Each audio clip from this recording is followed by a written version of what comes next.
Good morning everyone, and this video comes at a bit of a sort of apology attached to it as well. Sorry that I haven't been doing any sort of watch reviews recently. I've been a little bit unwell, so it's just a case of not being able to do recordings and stuff like that. And but I've also been asked to have a look at the to do like a show of what watches I have in my collection. I have a collection of 6 watches because there's seven sort of days a week. I think any more than a week, like a watch a day is probably a bit too much. But yeah, it entirely depends on your lifestyle, etc. and stuff like that. So for today's purposes, we're going to be looking at my own personal watch collection, starting from the left and then going towards the right. So just have a little brief look here at the moment. What's inside? I'll give it a little show. The box probably needs a little bit of a clean. It's just because I use it just for storage. But yeah. Okay. So, and you probably will notice I haven't got my gloves on today. Also, on that note, I've forgotten. Plus, they're my own watches anyway, so I'm not too bothered about getting sort of my own mess on it. So yeah, let's have a little look inside of what I've got here. I've done reviews of all of these on my page. Before we actually move on to that, I'm wearing the Summer Celebration Rolex replica today. Feel free to check that out on my channel. As one of my very, very early reviews that I did. So feel free to go check that out whenever you get a chance. So first watch. The first watch I have in my own personal collection is the Seiko Prospex Speedtimer Solar, which is based on the original 1977 Speedtimer, like first Speedtimer watch that I used in racing, powered by solar. And what really sort of sold me on this was the it's sort of like a Rolex Panda look. I was really attracted to the white and black sort of style look to it, and that's really worked out well. A little bit of sun's come out now, so I can show you what it looks like in the sun and when it's not in the sun. And I've also changed the strap so that it's got a it's just a plain black. It did come with quite a heavy duty stainless steel strap, but I changed it for the black one just because it's my sort of lifestyle. I'm always sort of out and about doing things, so I wanted to have a supportive strap that wasn't too wearing on the wrist all day. But yes, this is just a simple unbranded strap on this. I've done a full review of this one, so please feel free to have check that out. But this retails around about £600. You get it from Goldsmiths or something in the UK. So the next watch is one of the oldest watches I have. So this watch was given to me from given to my parents to give to me when I was 18, but it was actually given to my parents when I was 1 year old. So it's the this was released back in 1999 for the new millennium. Accurist and the Royal Observatory paired up to make some timepieces, as well as a partnership that's still standing nowadays. They made some timepieces to celebrate the new millennium and to celebrate a new sort of movement in a new release in quartz movements. And so they came up with the Accurist Grand Complication GM 102, I believe. They did multiple designs of this. I did have one before that I ordered that was in silver, but yeah. So I went and got this one, and I got given this one instead, but I did buy a silver one. But so this used to come with a full gold strap, but I have opted for the leather strap to complement the old sort of traditional style of the watch. But I have done a full review of this. Please feel free to check that out. But some of the functions you've got what day it is, you've got the dates, you've got a moon phase of the day that it is today, you've got a leap year counter, you've got a month, you've got a 24-hour clock, and you've got a seconds timer, and you've also got a stopwatch. So you've got quite a lot of functions in here, and it's still working today. So it's 24 years on, it's still working really nicely. It has had its battery changed, obviously, but the battery hasn't been changed for years.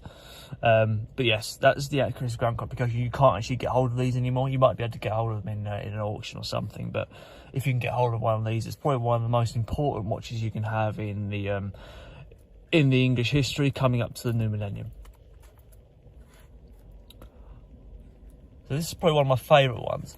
Is the Mathey Tissot Quartz Pepsi.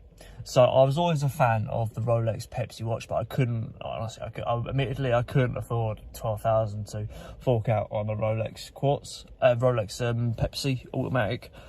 Also, because I like to wear sort of a different watch every day, I didn't see the point in me like winding up this watch every single day or every couple of days or every 3 days to keep it working.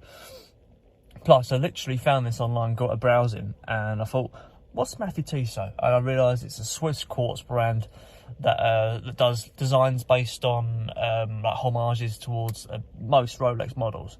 So if you check out Mathey Tissot, they'll have loads of different style models, different style straps as well. You can get automatics and quartzes, but I prefer a quartz watch because I don't have to keep winding the watch up. I'm happy to pay sort of £5 each watch for a new battery.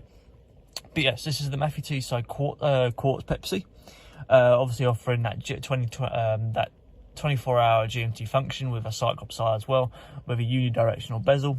A very, very nice model. It's probably one of the best Pepsis you can get for under £500. I will like Quartz Pepsis. It's one of the best ones you can have, and the GMT function actually lines up bang on with the time as well. And you can adjust that as well. Because the hands are stainless steel as well, you'll notice this with the Seiko Sunray, that the hands do sort of change shape throughout the day, as you can see, based on how the light catches the watch. But yes, this is one of my favourite watches on a Jubilee brushed stainless steel strap. I have done a review of that, please feel free to check that out above. Moving on to the fourth watch. So the fourth watch, this is the first watch that I actually bought. So I was obviously given the Accurist, but then the first watch I actually bought was this Luminox Master Carbon Seal limited edition model, 3801, I believe. Yeah, so this model is they only did a certain number of them, and one thing I will point out is that this compass that come on it is actually from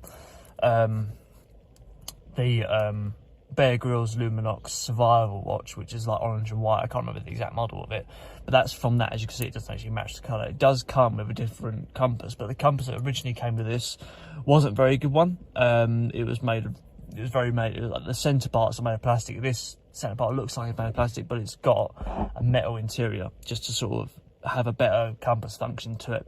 But yes, this is the first one of the first watches I bought, because I was always out playing football and tennis. So if I got knocked over or something, it wouldn't break. Plus, I was working a little bit in like construction sort of stuff, so I was always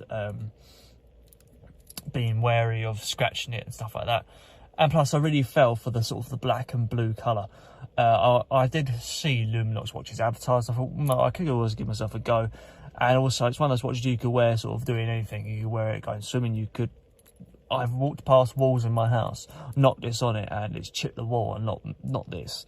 But that's what you might expect from most watches, but I think it's up for debate, that. But that is the Luminox Master Carbon Seal. I've done a full review of that. Please feel free to check that out as well.